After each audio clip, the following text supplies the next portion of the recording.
Pero bueno, este es un pequeño preámbulo.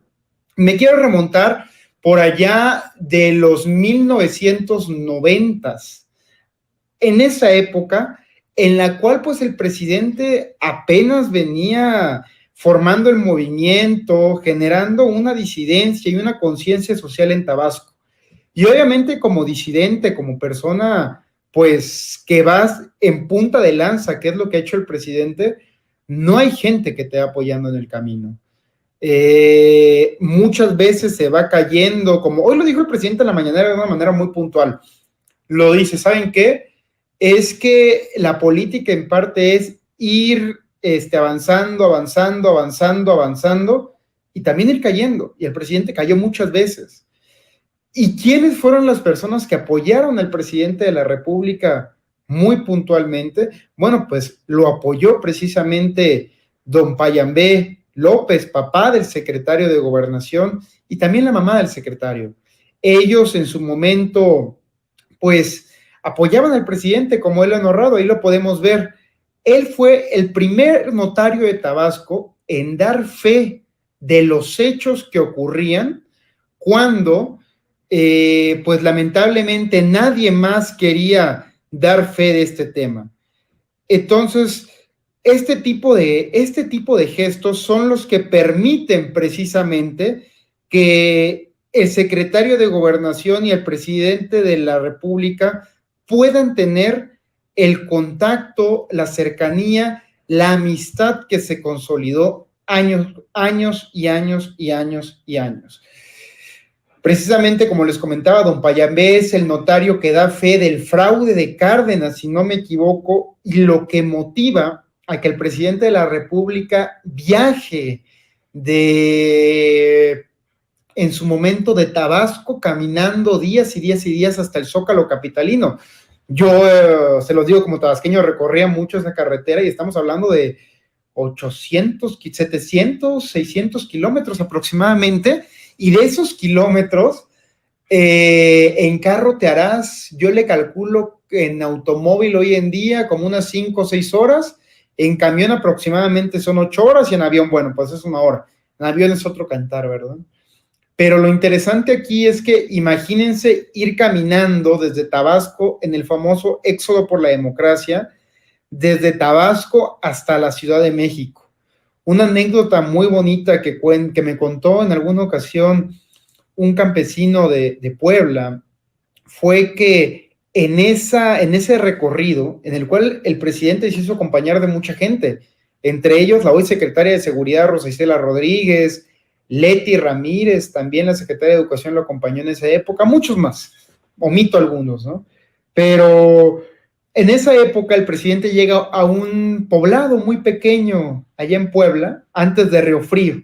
Seguro algunos de ustedes habrán escuchado aquellas anécdotas de los bandidos de Río Frío, pero bueno, aquí el punto interesante es que en esa zona, como es a las faldas del volcán Popocatépetl,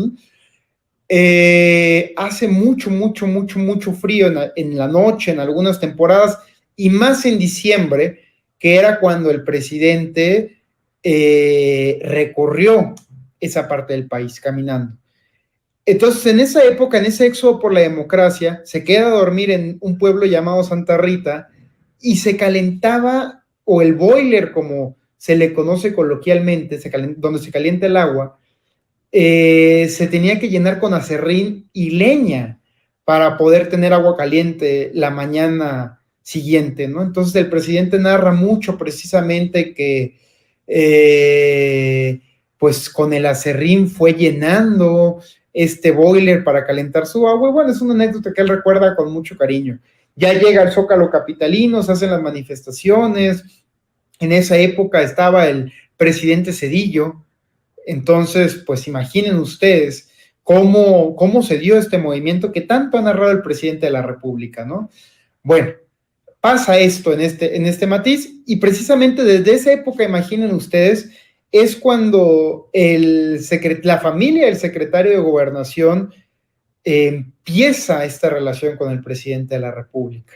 Yo creo que todas y todos hemos tenido o hemos estado en reuniones familiares con nuestros papás, y vemos cómo a veces nuestros papás pues congregan a la mesa diversas personas, ¿no? Diversos personajes. En este caso, don Payambé llevaba a su casa al presidente de la República y eso le permitió al secretario de Gobernación, a don Augusto López Hernández, tender estos puentes con el presidente desde muy chico. Un dato que poca gente no conoce, y pido perdón si mi paisano lo escucha y comete una indiscreción, es que el presidente López Obrador y el secretario de Gobernación, don Augusto López Hernández, curiosamente se llevan solo 10 años de edad.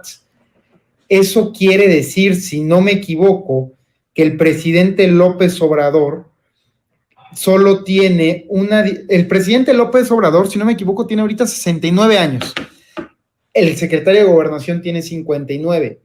Pongámonos un poco en el contexto de tiempo atrás, ¿no? De una comida familiar, allá cuando uno tiene 15, 20, 25 años, ya la diferencia tiende a ser no tan notoria, pero sí hay una diferencia de edad relativamente notable, ¿no? En consecuencia, pues bueno, lo que se va generando es una amistad consolidada por los años y también una amistad heredada de sus padres, lo que les platicaba. Un dato interesante derivado del tema de las corcholatas que invito a ustedes a debatir, a todas y todos los que nos escuchan, es que el presidente ha hablado mucho de cambio generacional, derivado del dato que les acabo de decir de los 10 años de diferencia, que no es tan público, que luego el secretario dice que no está tan grande. ¿Sabían ustedes que todas las corcholatas, el canciller Ebrard, la jefa de gobierno Claudia Sheinbaum, tienen mayor edad que el secretario de Gobernación?